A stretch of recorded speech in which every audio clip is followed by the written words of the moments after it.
pubiba pugroye katloy aduga chaoy kayo loy churije nupi nupa miro yoli sa sabag ligtaw mi ngagdali na mamangda hutta hutti huttonga to yagi ba winner to ni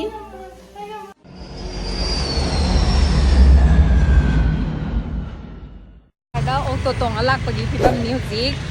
aidi imphal thokla asu gari thawjate parking tawbagi matha se sadana ba public transport adum use tawjari mayam gambir makhongdane ngasigi lau singu bagi wafam pung taro kamini tara chale khoi ori pokta yoga tawba loiraga nga leiba lakjari hinjang napi ss ka biga se fling fling songe nga ya hongan ba mayam se ngai gre hinjang napi mayam na chana dringai da fresh tek tek yaw ba nga se si dringai da saba siga thengdara kana nga ya hau theng ba siga ma hau khenai dina nga ya hong ba nga sa ni ga dinga tang ta go la ga lakpi mayam bazar walking oina khong na hakchang phabana lanni yoga halakada khogi ipana phupirame chahau chu jangne sina aina lerak padi ngarang bazar de chama gi de khuyam se koi huzik sanama hi khoiramba ung chatpi dore mayam khogi cousin gi yamna honaba kanba cousin amagi bike ne ma se mayam ai huzik leikai lo yawira magi bike se like khoramba chatpa yawrugi ge sanage malangba nangna humbada pomlamba lairang su satkai re namiba nangna yaibada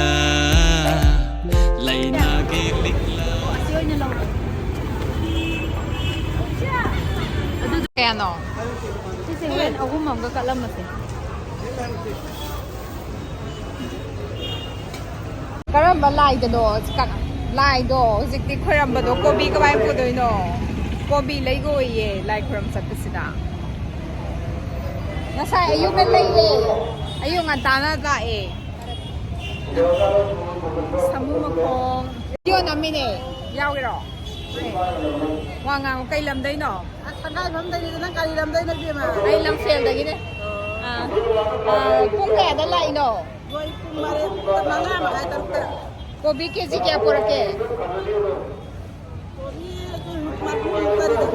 kilo marfuwa lo yon ga ba si khat ta ngai ba na gari je chal ro yi gari ma cha da lak pani na tri lo bi ya bani kobi je pugro ye kat loi aduga chaoy kaya no kaya kan ja swai de le ga na swai gi yana ba sam ga se yeng ma yam man try yana ba yes something like it tai maruki mai tai gi line hai ta le ko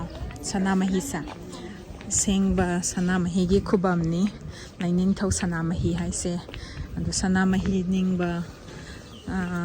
kogi lining chatpa mayam ama sidai sida usop katpasu dama ma kadle ko hana su lakre mayam kat salino dahero kai salino dai sum thong lai ni koi sa sirai na khanari ba is sabag ligtaw mi ngagdali na lai sabag kin mi ngatan noi ram ni mo ban thing to lai de nang la ko gi koi sa sirai na sum thong lai ni nang na pu du mai ngatan ni sabag mai ngagdane moi gi dukan si lai mayam sida NB collection BN collection habane CNG college naram thong gi hek opposite ta kai yon ge loi sure kai no loi sure je nupi nupa angang loi sure miro yoli sa piron angang ngarang phaizom kaino ga leiba lai school gi moi salai taret ki habra aduga do ma'am leiba lai ado mapan bada sen na ba aduga kay yon gi haro tay mayam na handloom gi phi phanek adagi ꯐꯖ ꯌꯥꯝ ꯌꯥꯎꯋꯦ ꯃꯌꯥꯝ ꯂꯩꯕ ꯂꯥꯛꯑꯣ ꯃꯥꯒꯤ ꯁꯣꯔꯨꯝꯅꯦ ꯁꯤꯅ ꯃꯥꯏ ꯃꯆꯥꯅꯨꯄꯤꯅꯦ ꯑꯩ ꯀꯖꯤꯟꯅꯦ ꯁꯤꯗꯤ ꯃꯦꯗꯥꯝꯗꯤ ꯀꯩ ꯊꯕꯛ ꯇꯧꯕꯤꯕꯅꯣ ꯊꯕꯛ ꯌꯥꯝ ꯆꯤꯜꯂꯦ ꯍꯥꯏꯁꯦ ꯑꯝꯇ ꯍꯥꯏꯔꯣ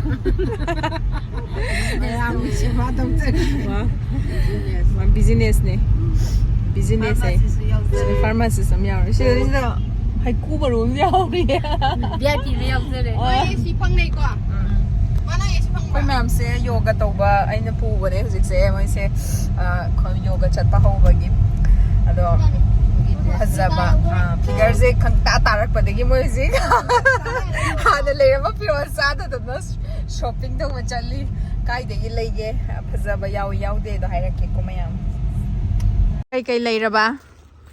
ꯀꯩꯝ ꯂꯩꯗꯦ ꯀꯩꯒꯤ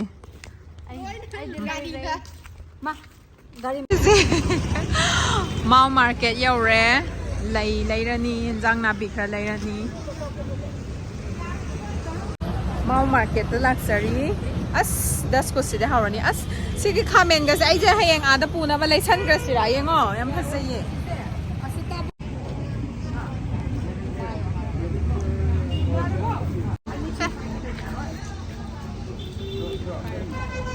ꯂꯩꯈ꯭ꯔꯁꯦ ꯈꯔ ꯌꯣꯟꯖꯔꯤꯌꯦ ꯃꯥꯎ ꯃꯥꯔꯀꯦꯠꯇ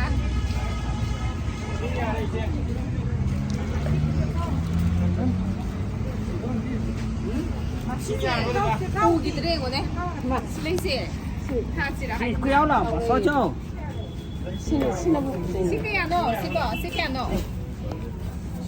ꯁꯤ ꯀꯌꯥꯅꯣ 250 하ꯕꯅꯦ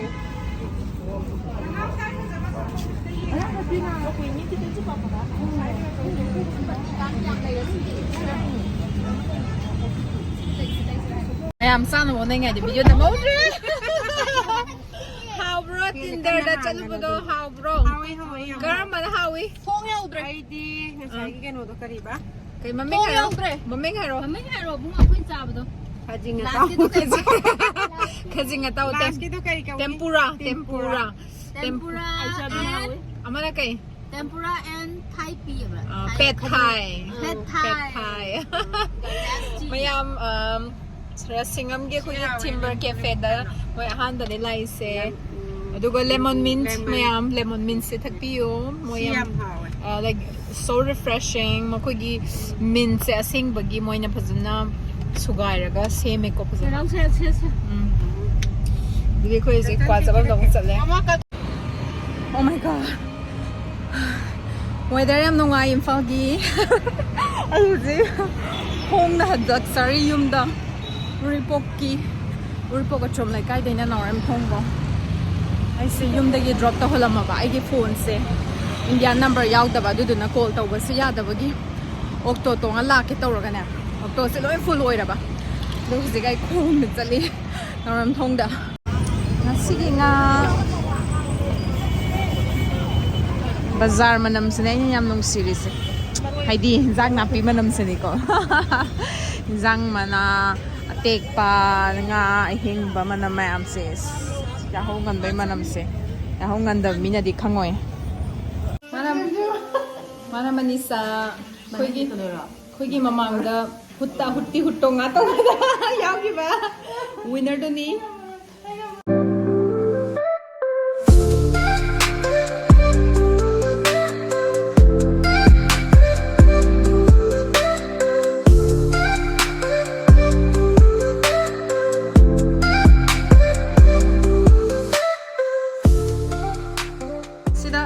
Satu se, satu de.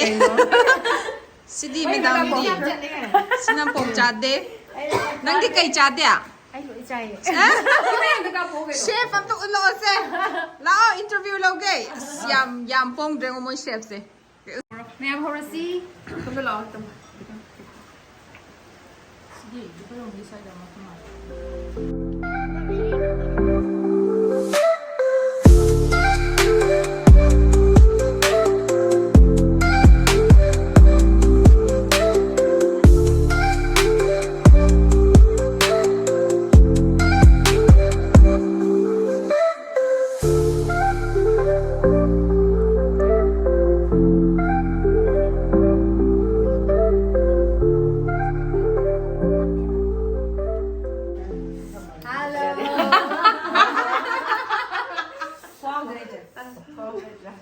ꯂꯩꯇ꯭ꯔꯦ ꯑꯩꯈꯣꯏ ꯃꯌꯥꯝꯁꯦ ꯍꯛꯆꯥꯡ ꯌꯥꯝ ꯉꯝꯗꯕ ꯌꯥꯝ ꯆꯥꯗ꯭ꯔꯕꯅꯦ